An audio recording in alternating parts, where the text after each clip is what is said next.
Bonjour à tous, c'est Willy Cap. Aujourd'hui, nouvelle vidéo. Meyer Habib, Meyer Habib, il fait tout le temps parler de lui, c'est un truc de dingue. Regardez-moi comment il est sapé. Il est sapé comme un sapeur congolais. Ah vraiment? Ah vraiment? J'ai la chaussure qui coince. La chaussure. Ah vraiment, les lacets, ils viennent de le vipère, quoi. Ah vraiment? Le costard, il a été taillé sur le anaconda de Bamako. Bon, excusez-moi. Alors, dans un complément d'enquête, émission France 2, voilà, ils ont parlé de Netanyahou, un chef d'État hors limite, point d'interrogation. Ah oui, quand même, ils posent la question, ils ne disent pas que c'est affirmatif. Mais dans ce reportage, effectivement, il y a un moment, le journaliste interroge Meyer Habib. Alors, Meyer Habib, effectivement, c'est un nom qui ne fait pas très français et pourtant, ce type-là fait parler de lui dans tous les médias français. Il est il est très influent, il est très présent. On pourrait se dire assez étrange. Mais en plus de ça, il faut savoir que Meyer Habib, il a la nationalité, la double nationalité franco-israélienne. Cet homme-là a été député. Pour ceux qui veulent savoir aussi, on a fait un dossier sur Meyer Habib il n'y a pas longtemps, hein, sur TikTok et sur YouTube aussi, où on a retrouvé effectivement le casier judiciaire de Monsieur Habib. Il a été effectivement condamné puisqu'il a à un moment donné fait partie d'une milice communautaire extrémiste qui s'amusait justement, qui s'est amusée à provoquer certaines rixes durant la commémoration de Jeanne d'Arc. Voilà. Et ça, c'était à l'époque du Bétard. C'était il y a quelques années, c'était avant qu'il se mette dans le train-train politicien. Entre-temps, il a croisé la route de Golnadel et de Netanyahou. Donc évidemment, hein, il s'est assagi. Mais pas dans les propos. Parce que cette vidéo aujourd'hui, eh ben justement, elle parle de Meyer Habib et des propos qu'il tient sur France 2. Alors lui, il dit que c'est un complot, encore une fois, vous allez le voir, on va voir ça. Il dit que la vidéo a été truquée, etc. Ben, vous allez voir qu'en fait, comme d'habitude, hein, le groin-groin national, bah, il ne fait que mentir. Il ne fait que mentir. On va voir ça. Après, voilà, on va quand même se laisser, on va essayer de juger de manière honnête ce qu'il dit. Mais comme d'habitude, voilà. Regardez, à Gaza, plus de 50% des morts sont des femmes et des enfants. En moyenne, chaque jour, 77 enfants sont tués ou blessés. Et là, c'est pas sorti comme ça. France 2 le dit, le mec est un journaliste. Bon, même si vous savez ce qu'on pense des journalistes aujourd'hui en France, bon, les chiffres, il les sort pas de son huc. Tu vois, il les sort pas du bidou à Meyer Habib, quand même pas. Mais pour Meyer Habib, les chiffres sont exagérés. Voilà. Il dit même que Tsahal, l'armée la plus morale du monde. On va regarder l'extrait et après je vous fais une révélation sur Tsahal, l'armée israélienne. Parce qu'on va se rendre compte qu'elle n'est pas si morale que ça. Patientez bien. Vous dites pas de sentimentalisme de la part de Benjamin Netanyahu, mais quand des civils sont tués ou quand... Alors je suis désolé, je vais devoir mettre en accéléré parce que j'ai pas les droits sur l'émission. Je vais mettre en 1,5, comme ça c'est pas trop accéléré. Ça vous permet de regarder et moi ça me permet de ne pas être copyrighté. Voilà, excusez-moi. une école ou un hôpital est détruit, est-ce qu'il est un peu embêté ou il dit ouais, c'est comme ça? Bien sûr, ça embête chaque humaniste. Il vous l'a dit? Mais bien évidemment, quelle armée au monde prend la précaution d'envoyer des tracts avant de bombarder, de prévenir avec des haut-parleurs pour essayer que moins de pertes collatérales possibles? Le ratio, ça a été dit dans le film, hélas, il y a des morts parce que c'est la guerre, mais le ratio est un des plus bas au monde. Vous pensez que c'est pas ce que disent les chiffres. Quand on regarde les chiffres officiels, les chiffres des gens comme Guillaume Zancet, les chiffres de l'OMS par exemple, on voit leur beurre aujourd'hui cracher leur venin sur l'État d'Israël. C'est pas le cas. Le 14 février 2025, l'OMS explique qu'il y a 48 264 morts. Ça se base sur les chiffres du ministère de la Santé aux mains du Hamas. Mais d'après les scientifiques du Lancet, par exemple, ce chiffre pourrait être largement sous-estimé. On serait peut-être à plus de 60 000 morts. Et surtout, détail important, il y aurait plus de 50% des victimes, des morts, qui seraient des femmes ou des enfants. Donc a priori, pas des terroristes, pas des combattants du Hamas. D'abord, c'est pas des combattants du Hamas, ce sont des terroristes du Hamas. Il faut appeler un chat un chat. Je vous répète qu'aujourd'hui, que l'État d'Israël est, et je le dis, mais c'est pas des mots, ça est l'armée la plus morale au monde. Elle prend des précautions qu'aucune armée au monde ne prend. Après, c'est la guerre. Si on essaie de prendre un point de comparaison, par exemple, ce sont les chiffres de l'ONU concernant l'Ukraine. En fin d'année dernière, l'ONU a expliqué qu'il y avait eu un peu plus de 2400 enfants qui avaient été tués ou blessés en un peu moins de 3 ans de guerre. Et à Gaza, on est, d'après toujours les chiffres de l'ONU, de l'UNICEF, 39 710 enfants qui sont morts ou blessés depuis le 7 octobre 2023. Ça veut dire qu'on est à un peu plus de 2 enfants par jour en Ukraine, 77 par jour aujourd'hui à Gaza. Est-ce que c'est... Ce sont des chiffres qui proviennent de gens extrêmement hostiles à Israël. L'ONU consacre 90% de ses résolutions au minuscule État juif qui représente en superficie 2 départements français. C'est le seul unique État juif. Mais aujourd'hui, on cherche à inverser la responsabilité entre l'agresseur, la barbarie et la victime. Vous pensez que les Nations Unies, elles exagèrent le nombre de victimes côté gazaoui ou pas? Bien évidemment que, à mon avis, ces chiffres sont exagérés. Mais au-delà, même si jamais ils étaient exacts, c'est la guerre. C'est terrible. Qui est responsable? La question que je pose, c'est qui est responsable de ce drame? Bah oui, c'est vrai, ça. Qui est responsable de ce drame-là? C'est marrant, ça. C'est marrant parce que Ce que Meir Habib fait, c'est complètement honteux, c'est complètement infâme. On va se mater aussi la deuxième vidéo hein, où il dit que pour Benjamin Netanyahou, l'islamisme est un cancer, l'islamisme est le nouveau nazisme. Ça, c'est juste lunaire. Alors, c'est marrant parce que Meir Habib, il y a des choses qu'il ne dit pas. Hein. Et puis pareil, lui qui prétend défendre la France, défendre même les chrétiens, les patriotes français, pas un mot pour les chrétiens d'Orient. Bah oui, parce que on se rend compte que Israël finance l'armement de l'Azerbaïdjan qui est ennemi des chrétiens d'Orient et qui les défonce. Mais attends, mais on m'a dit justement que Israël c'était le judéo-christianisme en action. Mais quel judéo-christianisme quand Israël finance une milice qui défonce les chrétiens d'Orient? Je comprends plus rien là.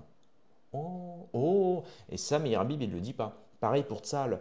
Alors ça, c'est dans le livre de Youssef Indy, Comprendre le conflit israélo-palestinien. Il explique très bien que Tzahal, en réalité, c'est justement le mélange et l'assemblage de deux milices anciennement TERRO, qui sont des milices, qui plus est, l'Irgun et la Haganah, d'avant le conflit. Et ces deux organisations considérées comme terreaux se sont assemblés, se sont mélangés, rassemblés pour pouvoir faire Tzahal, qu'on appelle aujourd'hui l'armée la plus morale du monde. Mais est-ce qu'une armée est morale quand elle repose principalement sur deux anciennes milices considérées comme terreaux? Moi je demande. Puis c'est pareil, si aujourd'hui les Allemands ils nous attaquent, si demain la moitié de l'Allemagne nous attaque ou attaque l'Alsace et la Lorraine, les Français ils vont faire quoi? Ils vont réagir. Ils ne vont pas se laisser faire quand même, ils vont se défendre. Et imaginez que les Allemands mettent sur leurs médias, regardez, il y a un groupe de terreaux français qui sont en train de défoncer les Allemands. Oui, mais tu ne nous racontes pas que les Allemands, la moitié du peuple est allé en Alsace-Lorraine, ont attaqué les Français et que les Français ne font que se défendre. Et c'est exactement pareil en Palestine. Un jour, tranquillement, dans le plus grand des calmes, il y a des Polonais, des Russo-Polonais, parce qu'il faut comprendre que Netanyahou, son nom c'est Milewkowski, qu'il est d'origine polonaise, comme la plupart des Israéliens aujourd'hui, actuellement en terre israélienne. Hop, ils viennent, bon bah maintenant c'est notre terre, hein. Hop, bah, les Palestiniens ils réagissent, c'est normal, ils réagissent. On pille leurs maisons, on détruit leurs hôpitaux, leurs lieux de culte, on les saccage entre eux. Parce qu'il faut comprendre qu'il y a ce qu'on appelle les Palestiniens du vieux Yishuv. C'était les Juifs palestiniens d'avant le conflit, qui eux vivaient très bien avec les musulmans palestiniens, qui eux vivaient très bien avec les chrétiens palestiniens. Et il a fallu justement que ce qu'on appelle les sionistes d'Europe de l'Est, majoritairement russo-polonais, viennent en Israël, qui plus est un judaïsme laïque, qui justement instrumentalise les honnêtes juifs palestiniens. Et ceux-là, ils ont pris cher. Je ne vais pas tout vous dire parce qu'évidemment, tout est écrit dans le livre de Youssef Indy, donc je vous le conseille principalement, je vous conseille ses vidéos, ses interviews. J'en ai fait une d'ailleurs sur la chaîne que vous pouvez retrouver, notamment si vous êtes membre de la chaîne. Il l'explique très très bien, superbement, et franchement, bravo. Bref, on va regarder la suite. Alors Meir Habib, il ne se laisse pas faire. Meir Habib, il répond. Il répond parce qu'il pense que ce qu'on a vu dans Complément d'enquête, donc comme vous l'avez vu, hein, voilà, Meir Habib, voilà, il dit que Tzahal est l'armée la plus morale du monde, que les Palestiniens sont les méchants, qu'Israël, oh là là, avant de bombarder, tu sais, avant de bombarder des femmes et des enfants, bon bah, ils les préviennent, tu sais, attention, on va bombarder, bah oui, mais t'as une maison, on n'a pas la chance, enfin les Palestiniens n'ont pas la chance d'avoir quatre résidences secondaires, tu vois, ils ont un endroit où ils vivent, ils peuvent pas partir comme ça du jour au lendemain, ils vont dormir où? Ils vont aller où? Ah non mais ça va, ils les ont prévenus, ah c'est cool. Hein, on te prévient avant de mettre le feu à ta baraque. C'est sympa ça, tu vois. Ça, non mais quand même, c'est moral ça. On fout le feu à ta baraque, mais on te prévient 15 minutes avant, tu vois. Comme ça, si jamais, non mais bon, sur un malentendu, ça peut passer. Il dit, j'ai vu l'émission. Près de 75% de mes propos ont été coupés au montage. C'était hélas à prévoir. Le reportage est immonde, partial, mensonger, propagandiste, gauchiste et palestinien. Totalement militant et non journalistique, hélas. Il attise la haine et l'antisémitisme. Bah, c'est vrai que de dire et de révéler surtout que l'armée israélienne, pas le peuple israélien, on ne veut pas faire d'amalgame, l'armée israélienne a bombardé les Palestiniens et on se rend compte que la majorité ne sont pas des terreaux mais en fait des femmes et des enfants, bah, je ne suis pas sûr que ce soit antisémite en fait, c'est juste humaniste. On appelle ça les chiffres, on appelle ça la réalité. Hein, mais Meir Habib, il a du mal, tu vois. Dès que ça concerne les femmes et les enfants, pour éviter justement qu'on parle de ça, ils te traitent d'antisémite. C'est une nouvelle technique, tu sais. Enfin, technique vieille comme le monde en réalité. Dès que tu dis la vérité, dès que tu as un discours qui va à l'encontre de la doxa dominante, on te traite de raciste, d'antisémite, de sexiste, de misophone, misogyne, excusez-moi. Misophobe, ça n'a rien à voir, ceux qui n'aiment pas les bruits de bouche. Bon, bah voilà. Et technique, en fait, évidemment, qui fonctionne aujourd'hui, mais qui prouve évidemment que nos ennemis n'ont pas le logo, s'ils n'ont pas la culture. Mais malheureusement, bah voilà, ils nous traitent d'antisémites, de racistes, etc., etc. Pas un mot de mes propos sur la famille Bibas. Pas un mot lorsque j'ai démonté la théorie du soi-disant apartheid. Pas un mot sur les rues de Tel Aviv, où nous trouvions universités, restaurants, cohabitation parfaite avec les Arabes, alors qu'il existe un apartheid total dans les territoires palestiniens et dans beaucoup de pays arabes. Ouais. Pas un mot de les propos sur la volonté de génocide palestinien sur les Juifs. Pas un mot de les propos. Mais c'est marrant parce que encore une fois, quand vous lisez le livre de Youssef Indy, il vous prouve par A plus B qu'avant même le démarrage du conflit, il y avait déjà des juifs palestiniens qui, eux, étaient d'origine sémite. Alors qu'aujourd'hui, 80% de la population israélienne, déjà, ils ne sont pas sémites, ils sont ashkénazes. Ashkénazes, c'est quand même des juifs qui viennent d'Europe de l'Est. Donc en fait, ce n'est pas leur terre. Ils n'ont à proprement parler, ils ne sont pas héritiers de cette terre-là dans ce cas-là. Bah alors. Et ça, pour Meir Habib, non. Tu sais, lui, c'est venu du jour au lendemain. Tu vois. Du jour au lendemain, il y a des Russo-Polonais qui ont atterri dans le Proche-Orient. Tu sais, c'est comme ça. Bah oui, effectivement, c'est… Pas un mot sur les propos, les bombardements, blabla. Bon, bref, il raconte plein de calembredaines. Pas un mot de mes propos sur les massacres de centaines de milliers de civils en Syrie, Yémen, Congo, Darfour, en Iran, sans que la CPI n'ouvre la moindre enquête. Bah c'est marrant parce que d'ailleurs, tu sais c'est qui pille le Congo? Meir Habib? Ah, ça va pas te plaire.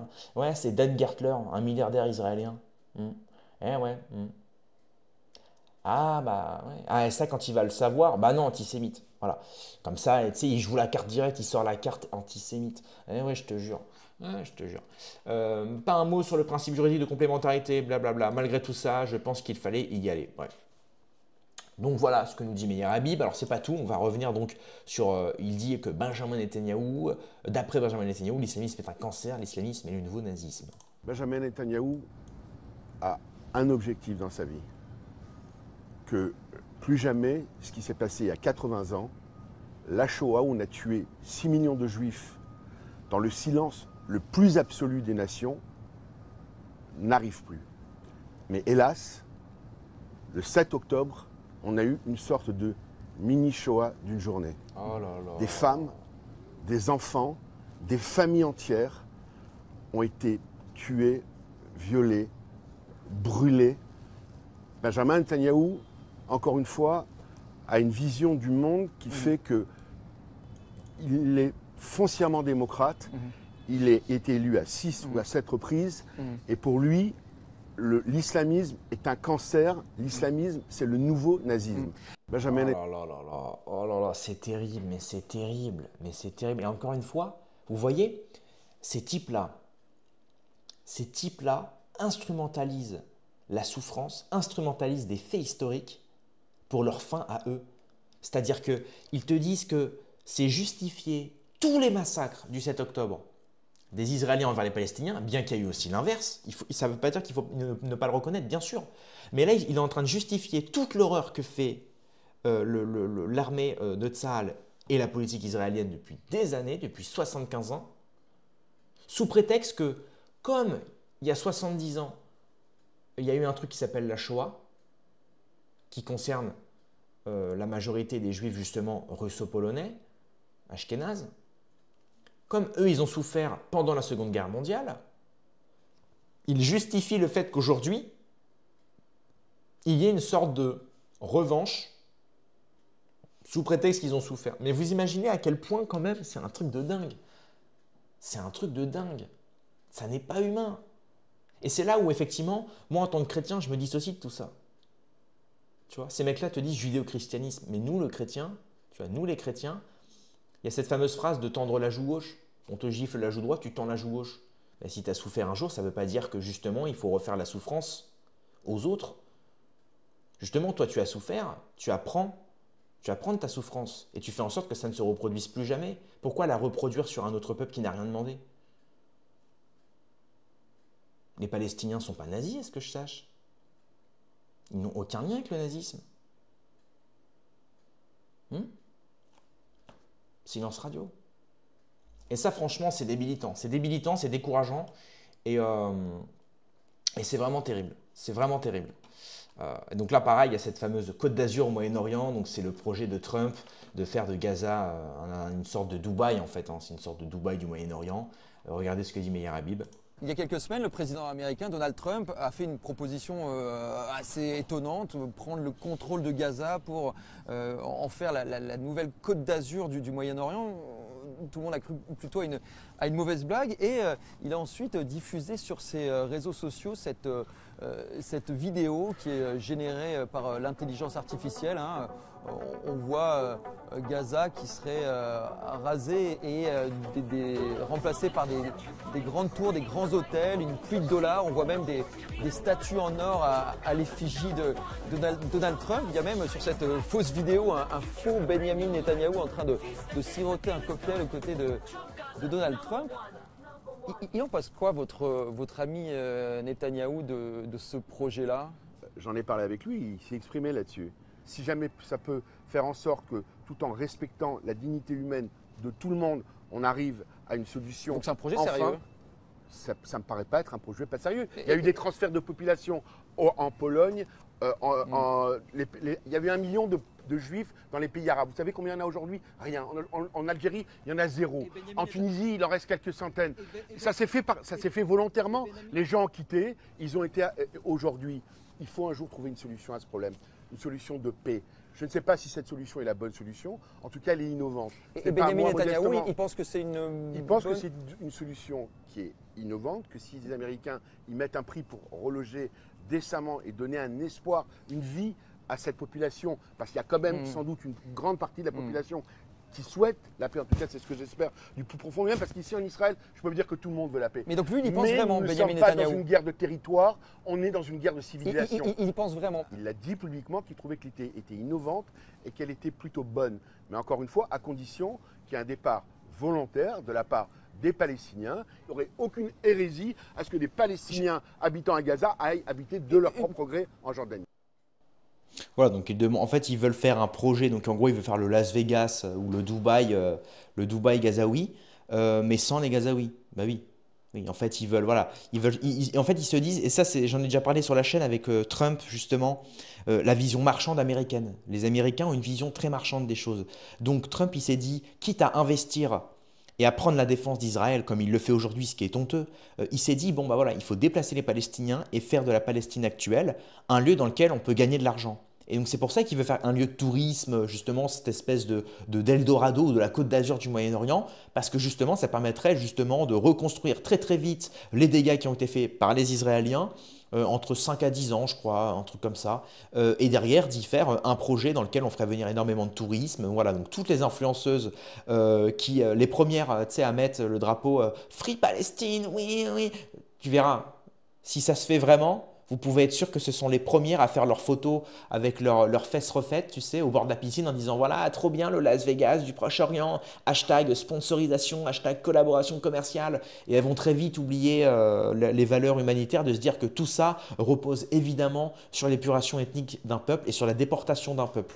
Mais bon, Hamdoullah, c'est bon, Hamdoullah, c'est le passé. Hein, et puis ça va, c'est des Arabes, ils diront. Non mais ça c'est vraiment terrible.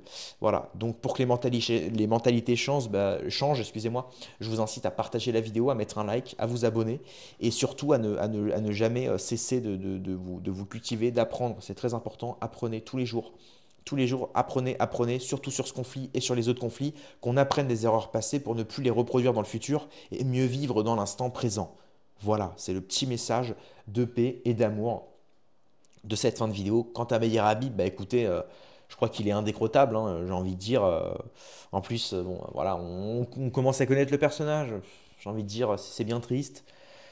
Il croit à ses mensonges. Bon, bah voilà, maintenant, il n'y a plus qu'à espérer qu'il existe véritablement un Dieu et une justice divine et que la justice saura lui faire comprendre que bah, ce qu'il a fait, c'est pas très cool. Voilà, et qu'il comprenne ses erreurs. Évidemment, on ne lui réclame aucun mal puisqu'on n'est pas, de ce bord-là. On n'est pas comme nos ennemis, justement. Nous, on ne demande pas le mal à nos ennemis, on ne demande pas le mal aux gens qu'on n'aime pas. Au contraire. Au contraire, on demande juste à ce qu'ils arrêtent leurs horreurs et qu'ils reconnaissent leurs torts. Voilà. Et après, on peut marcher main dans la main, il n'y a aucun souci. Mais pour ça, il faut justement, il faut accepter ses défauts, il faut accepter ses erreurs, il faut accepter son passé, être en accord avec tout ça et faire trêve de tout ça, justement. Enterrer l'âge de guerre, comme on dit. Voilà. Je sais que certains ne sont pas de cet avis-là, mais sachez, cher ami, justement, que on est Il supérieur y à a nos quelques semaines, ennemis. le président Nous sommes supérieurs à nos ennemis quand justement nous les pardonnons. Sachez-le. Parce que quand on pardonne à nos ennemis, ils ne peuvent plus rien faire, ils ne peuvent plus rien faire contre nous. Si justement ils nous en veulent, qu'ils nous détruisent et que nous à chaque fois on leur dit je te pardonne, un jour ça s'arrêtera. Comme je vous l'ai dit, hein, si la haine répond à la haine, comment finira la haine? Alors que si l'amour répond à la haine, voilà, la haine devient amour. Mais c'est un long, long, long chemin, la vérité prend l'escalier. Et ça commence à arriver, comme vous l'avez vu, donc faut pas perdre espoir. Voilà. Allez, rendez-vous dans quelques heures à demain pour une prochaine vidéo. Paix et amour sur mes amis et mes ennemis, et surtout sur mes ennemis.